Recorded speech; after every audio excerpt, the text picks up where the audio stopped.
Now, the next property which we are going to study is associative property. Let's check the associative property under addition. Let's say we have three integers, m equals to 3, n equals to 5 and p equals to -7. This associative property involves grouping of numbers.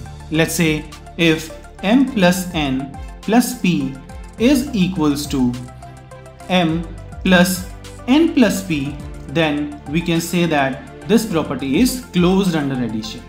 It means that firstly we'll add m plus n and the result is added to p, and if it is equals to, and in the right hand side we'll add n plus p and the then result is added to m, and if the result is equal, then we can say that associative property is closed under addition. So let's solve left hand side first. So when you'll add 3 plus 5 plus -7, what you'll get? You'll get 8 minus 7, which is equals to 1. Now we'll solve for right hand side. 3 plus 5 plus -7, which is equals to 3 plus 5 minus 7, which is equals to 3 minus 2, which is equals to 1. And as the result is same, that is left hand side is equal to right hand side, so we can say that this property is closed under addition. Now let's check associative property under subtraction. Again, if m minus n minus p is equals to m minus n minus p, then we'll say that this property is closed under subtraction. So simply put the values. 3 minus 5 minus -7.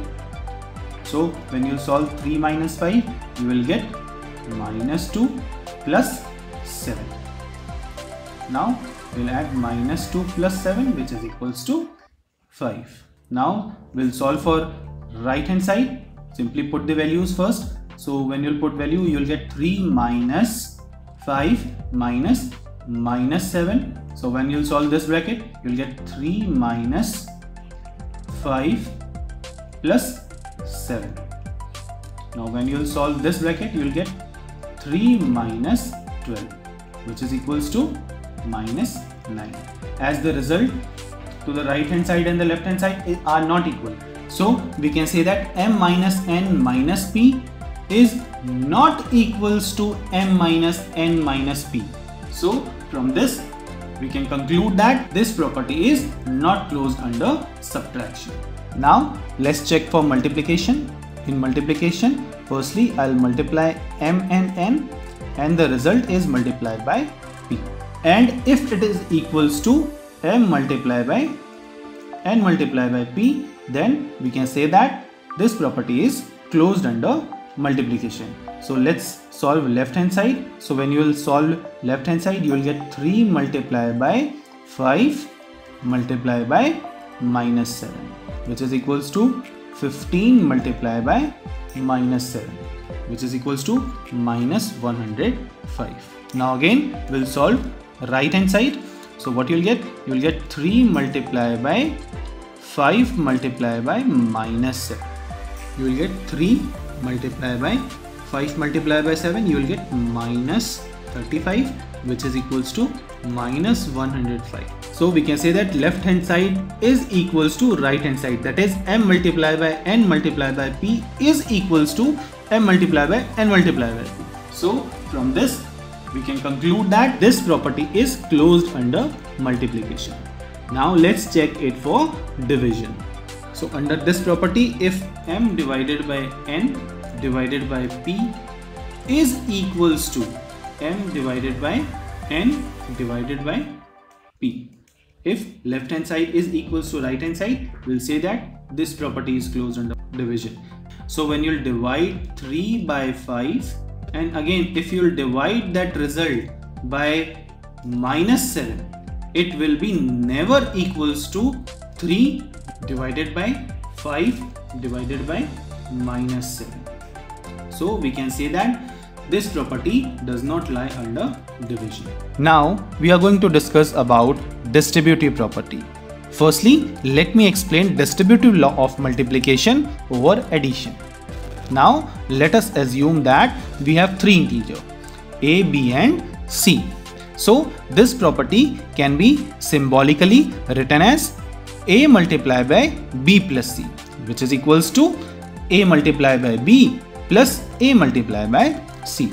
We can say that multiplication is distributed over addition. So here distributive law states that multiplying a number by the sum of number is same as the multiplying each number in the sum individually. Like I had multiplied a and b and a and c and then adding them up.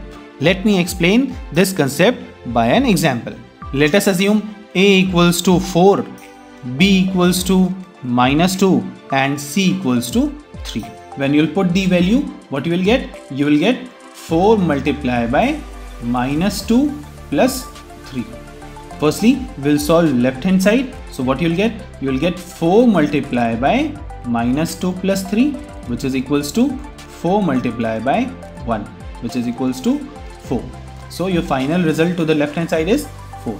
Now we will solve right hand side.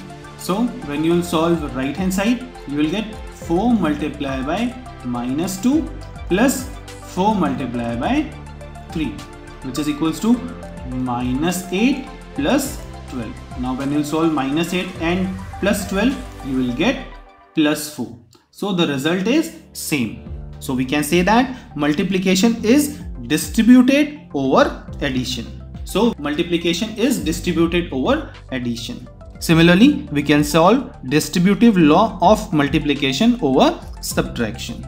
Again, this property can be symbolically written as a multiplied by b minus c, which is equals to a multiplied by b minus a multiplied by c. So we can say that multiplication is distributed over subtraction. Again, what the distributive law states that multiplying a number by the difference of other two numbers is same as multiplying each number individually and then subtracting the result. Let me explain this by an example. Again, now let us assume a equals to 3, b equals to 2 and c equals to -1. So firstly you will solve left hand side. So when you will solve left hand side, you will get 3 multiplied by 2 minus -1, which is equals to 3 multiplied by 2 plus 1, which is equals to 3 multiplied by 3, and the answer is 9. Now we'll solve right hand side. So in right hand side, you will get 3 multiplied by 2 minus 3 multiplied by -1. 3 multiplied by 2 is equals to 6, and in bracket you will get 3 multiplied by -1, you will get -3. Now when you solve this bracket, you will get 6 plus 3, which is equals to 9. Again here, left hand side is equals to right hand side. So we can say that multiplication is distributed over subtraction. This property is very important property. Usually we use distributive property often when we have to multiply a large number mentally. Now the next property which we are going to study is property of 0. Let's check property of 0 for addition. We know that when we add 0 to any integer or an integer to 0, we'll always get the same integer. Suppose if I am adding 0 in -3, what will be the result I will get? I will get -3. Or if I am adding 0 plus -5, I will get -5. Here 0 is additive identity, which means on adding 0 to any integer, its integers does not change its value and remains the same. In general, we can say that if m is an integer and if I'll add 0 to that, what you'll get? You will get m as an answer. So we can say that 0 is additive identity of integer m. Now let's check property of 0 for subtraction. In this, when you will subtract 0 from an integer, you will get same integer. For example, I am subtracting 0 from -6. What will be the answer I'll get? I'll get -6 as an answer. Now let's check property of 0 for multiplication. So when you will multiply any integer by 0, your answer is always 0. Suppose if I will multiply -7 by 0, what will be my result? My result will be 0. Or you are multiplying any positive integer also, like 6.